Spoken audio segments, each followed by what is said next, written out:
I'm an Uber driver in Los Angeles. Something horrifying is unfolding in the city as we speak. I'm lucky to even be alive right now. I'm just about to be discharged from the hospital. Broken arm, broken clavicle, 19 stitches in my scalp, and all kinds of fun little cuts where they dug glass shards out of me. Also, my Civic is totaled. I've been driving for Uber in the LA area for almost 6 months now. Believe me when I say I've got plenty of stories already, but this one takes the cake and then some. My cousin is a screenwriter and he couldn't come up with some shit like this. And not just because all he writes are low-budget Christmas movies about business girls who go back to their hometowns to fall in love with a guy in a peacoat. Honestly, I'm still trying to figure out what even happened to me. 2 nights ago, I was cruising around in the Culver City area after dropping off a passenger. It was about 1:45 a.m. and I was ready to quit and go home. But another ride popped up over in Palms, which was close. There was no destination entered, which maybe should have been a red flag, but I took it anyway. I started heading over there and almost got T-boned by a string of cop cars that blasted through a red light going 90 to somewhere. A couple streets over, I crossed paths with an ambulance. I didn't think anything of it at the time, but when I got to my destination, some empty side street in Palms, and rolled down my window, it hit me just how many sirens I could hear. Way more than usual. And choppers, too. There's always a few of those fuckers buzzing around, but this seemed extra. I figured there must be some kind of high-speed pursuit or manhunt or shooting or something. I sat there, parked at the curb for a while, waiting for this dude to come down from his apartment. The app said his name was Eric, and Eric was taking his sweet time. He lived in one of those old complexes, former military housing that was probably slapped together in the 40s and was now owned by some LA slumlord who charged his tenants $2,500 per month for a little one-bedroom unit. While I was sitting there getting impatient, I saw a few people sprinting across the street about a block ahead of me, lit up orange in the glow of the streetlights. Not going for a jog either. I mean, they were running as fast as they could go, like someone was chasing them, and I could hear someone hollering, but I couldn't tell what they were saying. They ran out of sight and then the street went quiet again except for that distant wail of sirens. And it was about that time when I started feeling really uneasy. Something in the air felt off, and suddenly the hair on my arms was standing up on end. My attention was fully fixed on that eerie, empty street ahead, so Eric scared the holy shit out of me when he yanked open my back door and said, "Are you Wes?" I told him I was, and he piled into the back seat and slammed the door shut. Immediately, I could tell something was wrong. He was huffing and puffing like he'd just been running, covered in sweat, but most importantly, he had a blood-soaked t-shirt balled up against his neck. "Take me to the nearest hospital," he said. Then he reached over and hit the lock button on the door, which was a weird thing to do. I was like, "Dude, you don't look so good."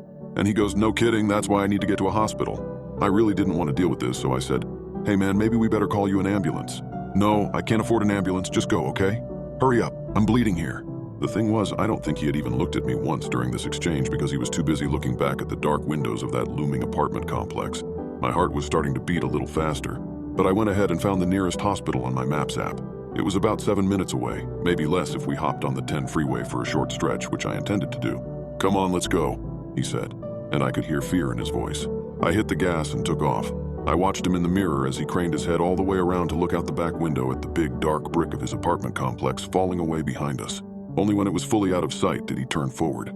I took a few turns heading for the nearest freeway on-ramp, and for a while we both stayed silent. I could hear him wheezing in the back seat. Every breath seemed labored. I caught glimpses of his face in the passing lights. His skin looked pale and sweat was beaded up on his forehead. He looked scared and sick. I suddenly wished I'd had another face mask. I usually wore them while driving so passengers didn't give me COVID all the time, especially since I was still struggling after my last infection. But the strap had broken on my mask earlier that day. We hit a stoplight. Nobody else was at the intersection and we sat there waiting for nothing. I considered running it, but then a police chopper banked low overhead and I thought better of it. "So, what happened?" I asked. I caught his glance in the mirror. He looked like he had just remembered I was in the car with him. He spoke with a pained, sluggish intonation, barely moving his jaw to form the words. "Someone attacked me." "Oh shit, who?" "My neighbor." I woke up because I thought I heard something in my apartment, got up and found the dude standing in my living room completely naked. "What, are you serious?" The light turned green and I took off again. Eric didn't elaborate for a moment, but then I think he felt my eyes on him in the mirror. He was bleeding too. Honestly, I knew this guy was a bubble off when I moved into the place, but it wasn't a big deal because he kept to himself. But not tonight.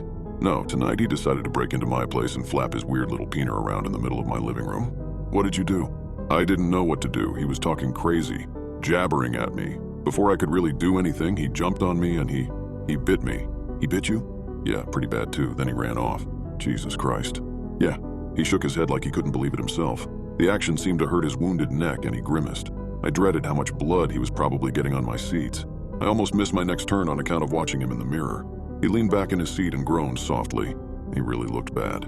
I started to get worried that this guy might end up dying in my back seat, so I put on a little more speed. A fire truck strobed through an intersection up ahead and disappeared from view as I brought the car to a brief halt at a stop sign. Something above me caught my eye and I leaned forward to look. There was an object perched on the long goose neck of the nearest streetlight. It was one of those older streetlights, probably from the 90s, with a sodium vapor bulb that cast an orange disc on the street below. Whatever was on top of it was large, and at first it struck me as a nonsensical mass of cloth balanced impossibly up there.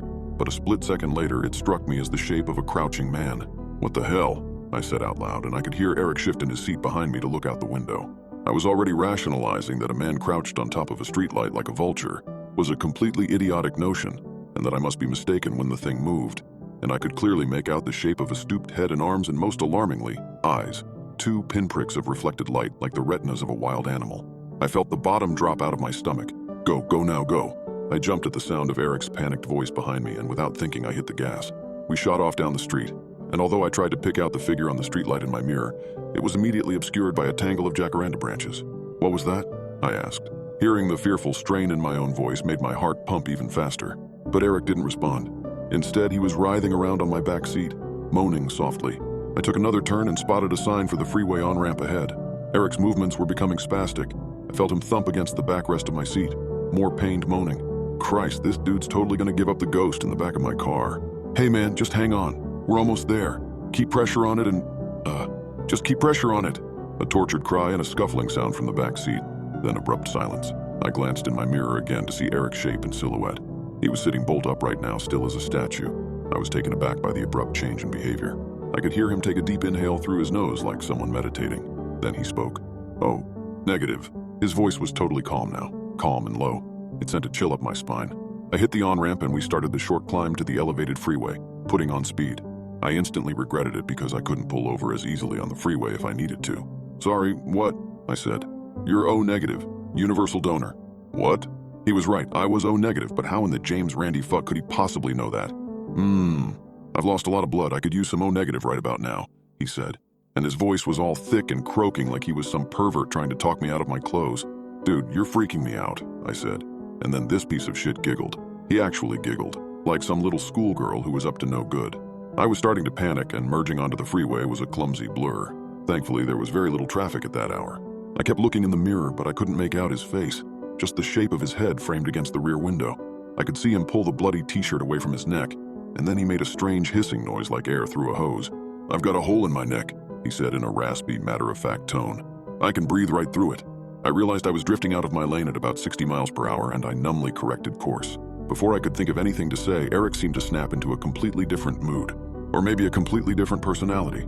He doubled over and started whimpering. "Oh God, what's happening to me? What's happening?" "Hey, just try to stay calm, hang on, we're like 2 minutes away," I said.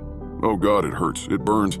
He kept whimpering and moaning, twisting and writhing in shadow behind me, his knees thumping the back of my seat like that awful little kid who has sat behind me on every flight I've ever taken. Suddenly he sat up straight again with a strange animal huff. Dead silence. I tried to glance over my shoulder, but I had to keep my eyes on the road to navigate a curve in the freeway as it ramped up into an arching overpass. You good?" I asked lamely. No response, just the sound of, well, I guess air wheezing through that hole in his throat. I put on speed, quickly passing a couple of slower-moving cars. "The exit, it's coming right up," I said, as much to myself as to Eric. Then he spoke again, and not in a way that I liked. "I'm gonna kill you, but you're not gonna die." His voice was grating and filled with a malice that made my skin crawl and my throat tighten. "Hey man, just take it easy. There's no problem here," I stammered. "I'm gonna drink the life right out of you, O negative." My heart hammered in my chest. I willed myself to sit up straighter in my seat, to crimp my face into my best Clint Eastwood scowl. "Look, buddy, I don't want to have to do it, but I was taught Brazilian jiu-jitsu by an actual Brazilian, and I can bend you into a pretzel if it comes to it. So let's just stay cool here, and you know what? This ride is officially over. I'm gonna pull over now and you can..." I looked up at the mirror again and my heart stopped. The back seat was empty. I grabbed the mirror and tilted it to make sure I wasn't missing anything, but he was just gone. Was this motherfucker lying on my floor now? And that's when I felt his breath on my cheek. Cold like a draft from an open freezer door and reeking of some distant rot that I couldn't place. I froze, my hand stone clubs on the steering wheel as he wheezed softly into my ear for one long, agonizing moment. I started to turn my head, inching my eyes over to look, not minding that my Civic was drifting across lanes. Eric's face was right next to mine, but this was not the same man I had picked up. This was some twisted, nightmarish version of him. This dude's flesh was pale as death. His lips had turned black and they were peeled back in a grin or a grimace. I don't know which, exposing teeth that looked like they'd somehow all been filed down to these gnarled little points.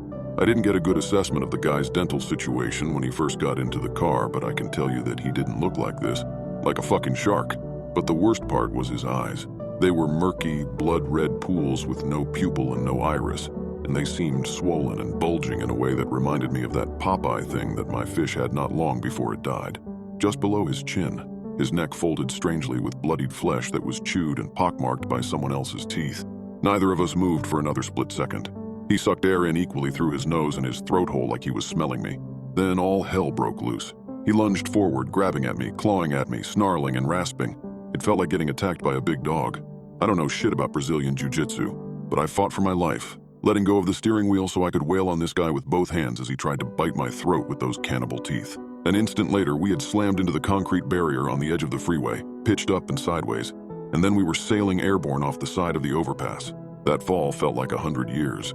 I saw the moon go by the windows, fat and yellow. The car rolled in the air. All my shit went airborne, and I found myself momentarily amazed by how much stuff I actually had in there. It all seemed to happen in slow motion, and I felt like I had time to consider many different aspects of my predicament as we fell. Eric wasn't buckled in, so he hit the roof, then the door, then the other door, then the roof again. Then asphalt that was bathed in that smoky streetlight orange was rushing up to meet us. And that was it. The next thing I remember was waking up in the hospital. The instant I regained consciousness, I thrashed around like I had just landed in boiling water, knocked over an IV stand and kicked a nurse so hard in the can that she yelped and ran across the room. "You're lucky to be alive." That's what they told me, and I couldn't agree more. But what really fucked me up was when the doctors told me that I had been alone in the car when the cops showed up. The paramedics had pulled me out of the wreck, but the way the doctors told it, there hadn't been hide nor hair of a passenger on the scene. Almost immediately, I felt like they didn't believe me. I asked if they'd found the bloody t-shirt Eric had been holding against his neck, but nobody in the hospital knew anything about that. Later on, a characteristically dismissive cop showed up, mostly to judge me for wrecking my car. He didn't have any additional information, and he stated flatly that they had found me in a wreck that should have killed me, and that if someone had actually been in the car with me, they had miraculously survived as well and apparently fled the scene. Whatever the case, I guess Eric hadn't taken the time to bite the throat out of my unconscious body while I was dangling upside down from my seatbelt. My mother was notified that I was in the hospital, and she jumped on a plane from Texas to come see me. She's supposed to be landing in about an hour. My cousin is my only family member who lives in the area, but he's apparently in Canada right now on the set of Business Girl Goes Back to Her Hometown for Christmas and falls in love with a guy in a Peacoat 6. No matter. All things considered, my injuries are pretty manageable. Of course, there are other issues to contend with now, namely figuring out what the hell just happened. What the hell is currently happening? It's not just this Eric guy who went all demon mode on me in the car. It's everything. All the sirens, the police, the ambulances, the fire trucks, the choppers, the people fleeing across the street, the fucking dude perched on the light pole like a 6-foot owl. As I sit here in my hospital room, there's an electric current of quietly unfolding disaster in the city around me. The hospital staff is bustling, and although nobody wants to give me the time of day about it, I can tell they're being inundated with a rash of new patients. Cops are marching up and down the hallways. I can hear screaming from a room nearby. Not 20 minutes ago, a squadron of military choppers just roared by the window on their way to do God knows what. And sure, you could probably explain that all away, but it really comes down to a feeling in my gut. I've used my phone to search online, and I found some people on social media talking about some weird stuff that's just happened to them. Some of it bears more than a passing resemblance to what I've described here. Talk of ghouls, talk of vampires, talk of some kind of nightmarish supernatural epidemic. Perhaps even more disturbing are the hordes of people who have shown up to tell these folks that they're full of shit. And officially, there's nothing. No articles, no news reports, no government announcements. Nada, zilch. It's like the authorities have committed to telling us nothing and the general public has committed to pretending that everything is fine in normal trademark. But I'll bet my life that something is happening here. Something big, something hellish. And it's going to come boiling out into the open very soon. It's already in the air.